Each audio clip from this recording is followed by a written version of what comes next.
오늘 우리가 함께 볼 말씀은 스가랴 6장 9절에서 15절까지 말씀입니다. 함께 보겠습니다.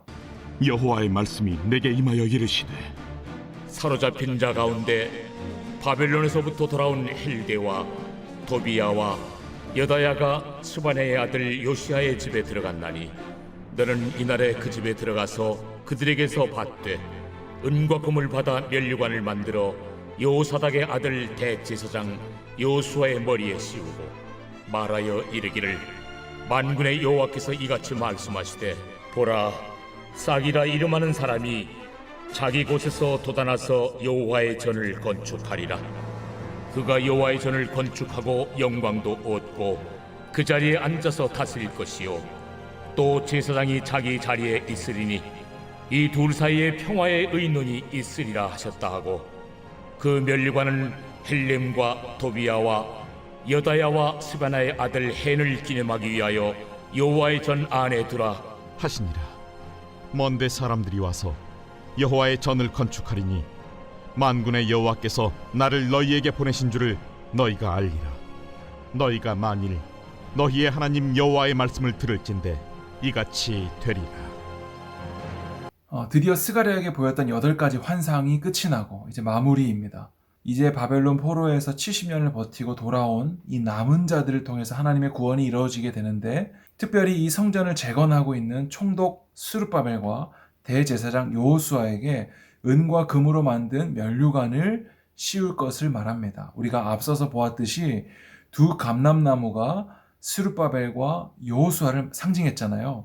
그런 것처럼 오늘도 이 면류관이 누구에게 씌워지냐면 이 두 사람, 총독과 대제사장에게 씌워진다는 거예요. 이들은 결국 하나님께서 기름 부은 자들, 즉 왕과 제사장과 선지자를 말하겠죠. 계속해서 스룹바벨과 여호수아가 언급되고 있는 이유는 그들은 누구를 예표하는 거라고요? 바로 영원한 통치자, 영원한 평화의 왕으로 오실 왕이요 제사장이신 예수님을 예표하는 것이라고 말했습니다. 17절에 보니까 만군의 여호와께서 이같이 말씀하시되, 보라, 싹이라 이름하는 사람이 자기 곳에서 돋아나서 여호와의 전을 건축하리라. 결국에 이 나무로 지은 허름한 성전, 하나님께서는 이전의 영광보다 이후의 영광이 더 크리라 라고 말씀하시잖아요. 그러니까 결국에 이것을 통해서 예표하는 마지막 가장 큰 영광이 누구예요?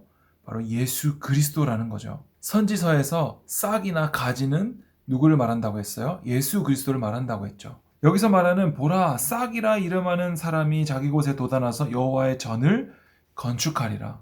이 싹이라 말하는 즉 예수 그리스도가 나와서 여호와의 전을 건축하리라 라고 말씀하시는 거예요. 예수님께서 뭐라고 하셨어요?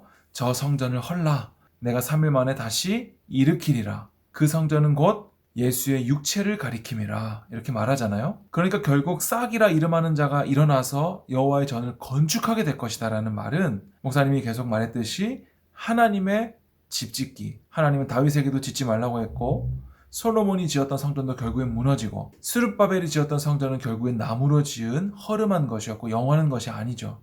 그것도 결국엔 무너지고 마지막 로마가 지었던 헤롯 성전마저도 무너지게 되는 것이죠. 결국 영원한 성전이 있다면 그것은 뭐예요? 바로 예수 그리스도. 이전에 금과 은으로 만들었던 모든 영광보다 가장 영광스러운 곳, 그것은 바로 예수 그리스도의 육체를 말하는 거예요. 그리고 예수님께서 승천하시고 성령을 보내주셔서 우리에게 임하신 그 성령은 우리를 성전 삼으시고 교회 삼으십니다. 그러니까 이전에 그 어떤 영광보다도 오늘 교회인 우리의 영광이 얼마나 큰지를 우리가 한번 생각해 봤으면 좋겠습니다. 내가 나 자신을 생각할 때는 너무나 초라하고 부족할 수 있겠지만 하나님께서는 이전 영광보다 나중 영광이 훨씬 더 크다라고 말씀하셨어요. 그러니까 결국에는 교회이고 성전인 우리를 통하여 예수님의 다시 오심, 하나님 나라의 완성이 이루어질 것을 말씀하고 있는 거예요. 이 모든 것들은 어떤 수단을 통해서 이루어지냐면 15절에 보니까 너희가 만일 너희 하나님 여호와의 말씀을 들을진대 이같이 되리라.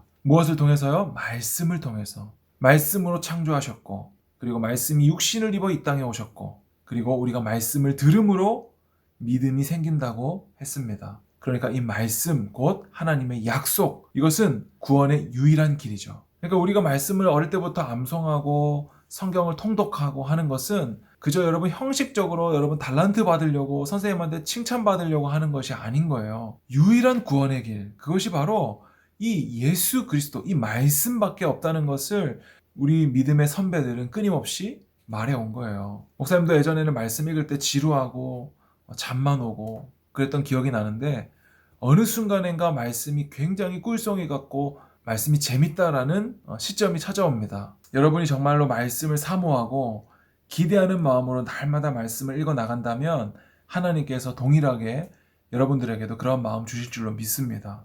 여러분, 말씀은 읽어도 되고 안 읽어도 되는 그런 것이 아니라 이 성경이 나에 대해 증언함이라. 모세를 믿었더라면 나를 믿었을진데 모세가 나에 대해 기록함이라. 여러분, 모든 성경은 예수 그리스도를 말합니다. 여러분이 이 예수님을 더 알고 싶다면 삶 속에서 기적을 기대할 것이 아니라 여러분 오늘도 말씀을 봐야 됩니다.